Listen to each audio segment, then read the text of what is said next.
John ചേട്ടാ, ഇപ്പോ രാജ്യത്ത് നരേന്ദ്രമോദിയുടെ ഒരു സ്വാധീനം അത് ഭൂരിഭാഗം സംസ്ഥാനങ്ങളിലും വലിയ ശക്തമായിട്ട് തന്നെ നിലനിൽക്കുന്ന ഒരു സാഹചര്യമാണ്. അതിലൊരു തർക്കമില്ല. പക്ഷേ വരാനിരിക്കുന്ന പാർലമെന്റ് തിരഞ്ഞെടുപ്പിൽ നരേന്ദ്രമോദിക്ക് ഇനി ഒരു പ്രതിപക്ഷ പാർട്ടിയിൽ നിന്നൊരു എതിരാളി ഉണ്ടാകാനുള്ള സാധ്യതയുണ്ടോ? അങ്ങനെ ആരെങ്കിലും നിലവിലെ സാഹചര്യത്തിൽ വളർന്നു വരാനുള്ള സാധ്യതയുണ്ടോ? ഇപ്പോൾ നിലവിലെ കേന്ദ്രത്തിൽ നോക്കുകയാണെങ്കിൽ സോണിയാഗാന്ധി, രാഹുൽ ഗാന്ധി, പ്രിയങ്ക ഗാന്ധി, അഖിലേഷ് യാദവ്, മമതാ ബാനർജി, ഇങ്ങനെ പല പ്രമുഖരും നിലവിൽ ഉണ്ടായിരുന്നു. പക്ഷേ ഇപ്പോഴത്തെ അവസ്ഥയിൽ നമ്മൾ കാണുന്ന അവസ്ഥ എന്ന് വെച്ച് കഴിഞ്ഞാൽ ഇന്ത്യയിലെ പ്രതിപക്ഷ കക്ഷികൾ വിഘടിച്ച് പല സ്റ്റേറ്റുകളും വിഘടിച്ച് നിൽക്കുന്നുണ്ട്. അവർക്കൊരിക്കലും ഇന്ത്യയിലെ എല്ലാ പ്രതിപക്ഷ കക്ഷികളെയും ഏകോപിച്ച് ഒറ്റക്കെട്ടായിട്ട് മുന്നോട്ട് കൊണ്ടുവരാൻ സാധിക്കുന്ന ഒരു നേതാവ് എന്ന തരത്തിലേക്ക് ഇവരാരും വളർന്നിട്ടില്ല എന്നാണ് നമുക്ക് മനസ്സിലാവുന്നത്. ഇപ്പോൾ DMKയുടെ വിഷയം, ശരത് പവാറുമായുള്ള ഒരു വിഷയങ്ങൾ, പിന്നെ നിതീഷ് കുമാർ, നായിഡു, അങ്ങനെ പല പല വിഷയങ്ങളിലുണ്ട്. രാഹുൽ ഗാന്ധിക്കോ പ്രിയങ്ക ഗാന്ധിക്കോ ഒരിക്കലും എല്ലാ പ്രതിപക്ഷ കക്ഷികളെയും പിന്തുണ കിട്ടാനുള്ള സാധ്യത വളരെ കുറവാണ്.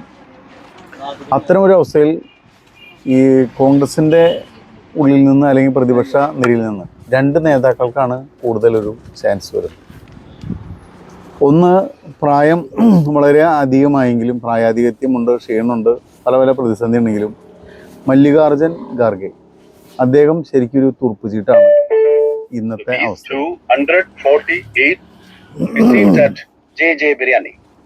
കാരണം അദ്ദേഹത്തിന് പ്രായം കൂടുതലാണ്, ആരോഗ്യസ്ഥിതി ഒക്കെ ഉണ്ടെങ്കിലും പ്രതിപക്ഷ നിരയിലെ എല്ലാ നേതാക്കളെ കൊണ്ട് മുതിർന്ന ഒരു നേതാവായതുകൊണ്ടും ഒരു ദളിത് മുഖം ആയതുകൊണ്ടും ഒരു പക്ഷേ ഇന്ത്യയിലെ എല്ലാ സോണിയാഗാന്ധിനോ രാഹുൽ ഗാന്ധിനോ പ്രിയങ്ക ഗാന്ധിനോ സപ്പോർട്ട് ചെയ്യാത്ത പല പ്രതിപക്ഷ നേതാക്കളും പ്രതിപക്ഷ പാർട്ടികളും ഒരു പക്ഷേ ഖാർഗെ പ്രധാനമന്ത്രി സ്ഥാനാർത്ഥിയായി രംഗത്ത് വരികയാണെങ്കിൽ ഒരു പക്ഷേ പിന്തുണ നൽകാനുള്ള സാധ്യത വളരെ അധികമാണ്.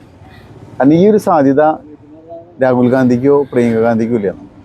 പിന്നെ അടുത്തൊരു സാധ്യത നിൽക്കുന്നത് പ്രതിപക്ഷ നിരയിൽ നിന്ന് കൂടുതൽ, അതുപോലെ BJPയുടെ അണികളിൽ നിന്ന് പോലും പിന്തുണ കരസ്ഥമാക്കാൻ ചെറുപ്പക്കാരുടെ എല്ലാ മേഖലയിലും സാധ്യതയുള്ള മറ്റൊരാളാണ് ശശി തരൂർ.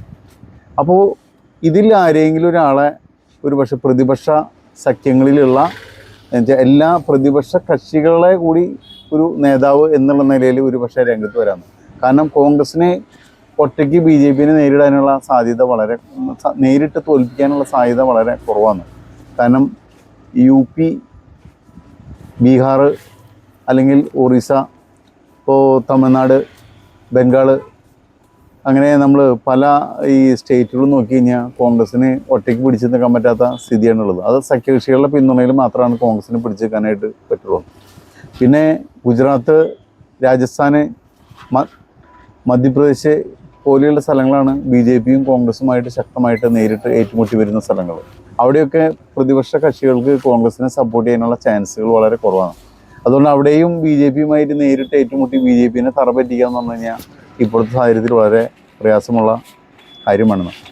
അപ്പോൾ മല്ലികാർജുൻ ഖാർഗെ കോൺഗ്രസ് പ്രസിഡൻ്റായി നിൽക്കുന്ന കാരണം അദ്ദേഹത്തിനെ സപ്പോർട്ട് ചെയ്തുകൊണ്ട് ഒരുപക്ഷെ നെഹ്റു കുടുംബത്തിനോട് താല്പര്യമില്ലാത്ത പ്രതിപക്ഷ കക്ഷികൾ പോലും ഒരുപക്ഷെ ഖാർഗെയെ പിന്തുണയ്ക്കാനുള്ള സാധ്യത വളരെ അധികമാണ്.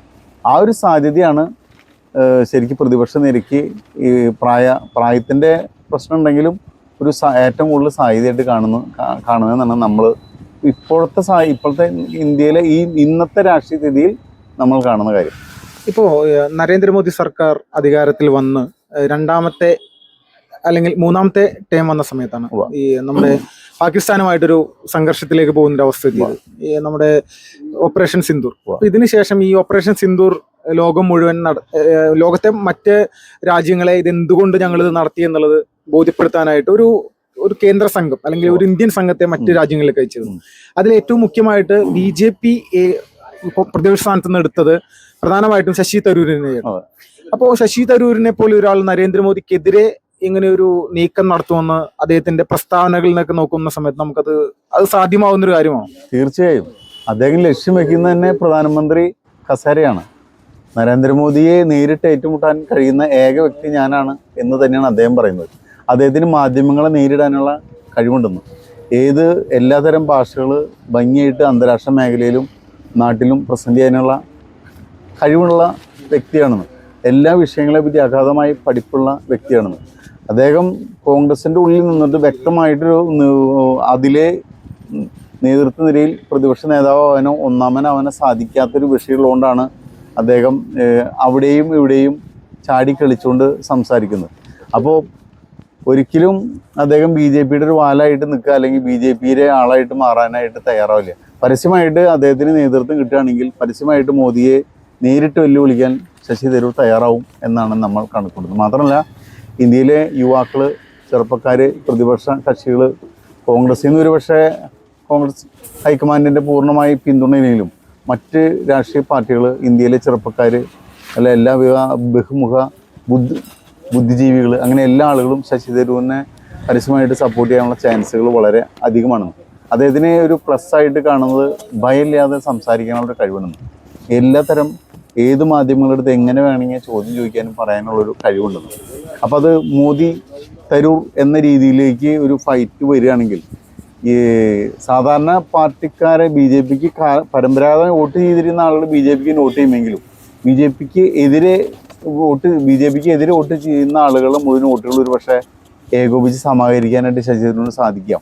പക്ഷെ കോൺഗ്രസ് പാർട്ടിയുടെ സപ്പോർട്ട് ഇല്ലാത്തൊരു വിഷയമാണ് അദ്ദേഹം നേരിടുന്നത്. എങ്കിലും ഒരുപക്ഷെ എല്ലാ പ്രതിപക്ഷ കക്ഷികളുടെയും എന്താ പറയുക സർവ സൈന്യാധിപനായി ശശി തരൂർ രംഗത്ത് വരികയാണെങ്കിൽ അത് നരേന്ദ്രമോദിക്ക് ശരിക്കും ഒരു ഭീഷണി തന്നെയാവുമെന്നാണ് നമ്മൾ കണക്കൂട്ടുന്നത്. ഇപ്പോൾ ഈ വരാനിരിക്കുന്ന പാർലമെന്റ് തെരഞ്ഞെടുപ്പിൽ ബി ജെ പിയിൽ നിന്ന് മോദി തന്നെ ആയിരിക്കും എന്ന് തോന്നുന്നുണ്ടോ? അല്ല, അത് നമുക്ക് പറയാൻ പറ്റില്ല. കാരണം സംഘപരിവാറിൻ്റെ പ്ലാനും പതിനൊന്നും നമുക്ക് കണക്കൂട്ടാൻ പറ്റുന്ന ഒരു അജണ്ടയല്ലേ. എന്തായാലും ഇങ്ങനൊരു കാര്യം നമുക്ക് പ്ലാൻ ചെയ്യാൻ പറ്റും. കാരണം തെരഞ്ഞെടുപ്പ് മോദി മുന്നിൽ നിന്ന് നയിക്കുകയും മോദി ഭരണം ഏതെങ്കിലും തരത്തിൽ പിടിച്ചെടുക്കാൻ പറ്റിയില്ലെങ്കിൽ എല്ലാ തന്ത്രമന്ത്രവും കൂടെ അധികാരം നേടിക്കഴിഞ്ഞതിന് ശേഷം ഒരുപക്ഷെ മറ്റൊരാളെ ആ സ്ഥാനത്ത് ഇരുത്തിക്കൊണ്ട് അദ്ദേഹം പിൻവാങ്ങാനുള്ള സാധ്യതയായിരിക്കും ഉണ്ടാവുക. പക്ഷേ അദ്ദേഹം മാറി നിന്നുകൊണ്ട് തെരഞ്ഞെടുപ്പിനെ നേരിടാനുള്ള സാധ്യത നമ്മൾ കാണുന്നില്ല. അദ്ദേഹം എന്തായാലും ഫ്രണ്ടിൽ നിന്ന് തന്നെ മുന്നോട്ട് പോകും.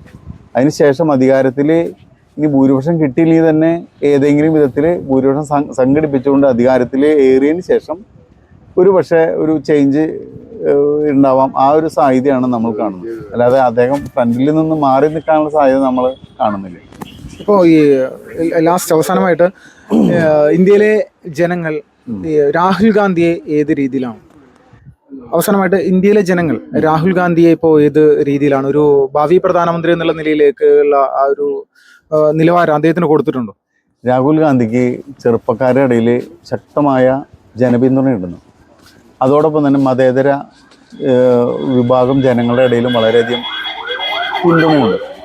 കാരണം ഇന്ത്യ മുഴുവനും തെക്ക് വടക്ക് നടക്കുക എന്ന് പറഞ്ഞു കഴിഞ്ഞാൽ ആർക്കും സാധിക്കുന്നൊരു കാര്യമില്ല. പിന്നെ ജനങ്ങളുമായി ഇടപെടാനൊക്കെ നല്ല കഴിവും കാര്യങ്ങളൊക്കെ ഇടുന്നു. പക്ഷേ അദ്ദേഹത്തിന് പറ്റുന്ന ഒരു പിഴവ് എന്താണെന്ന് വെച്ച് കഴിഞ്ഞാൽ ഏതെങ്കിലും ഒരു വിഷയത്തിൽ ഉറച്ചു നിന്ന് പൊരുതുന്നതിന് പകരം പല പല വിഷയങ്ങളിലേക്ക് ഡൈവേർട്ട് ചെയ്ത് പോവാണ്. എക്സാമ്പിൾ എന്ന് വെച്ച് കഴിഞ്ഞാൽ പ്രധാനമന്ത്രി നരേന്ദ്രമോദി ഡയറക്റ്റ് അദ്ദേഹത്തിന് നേരിടാൻ പറ്റാത്ത വിഷയങ്ങൾ വരുമ്പോൾ അത് വിഷയം മാറ്റിക്കൊണ്ട് ഏതെങ്കിലും ഒരു എല്ലും കഷ്ണം ഇട്ട് കൊടുക്കും രാഹുൽ ഗാന്ധിക്ക്.